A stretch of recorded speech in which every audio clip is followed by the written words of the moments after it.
Mr. Mishra, Hi, I'm Hi, and today I am going to present a project on fire alarm system. So whenever this project will detect any fire or smoke or gas, it will showcase in the LCD that this is not the safe environment, and it will also beep the buzzer. So we have used the component Arduino and MQ4 and buzzer, LCD and jumper wire and breadboard, and this is actually the code. So here you can see the code Arduino ID. So let me see you the demonstration.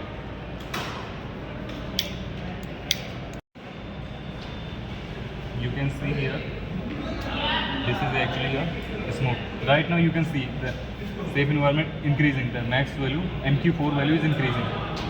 So this is actually, you can see MQ4 value is increasing. Right now fire alert, you can see. So you can see the fire alert. Come closer, come closer.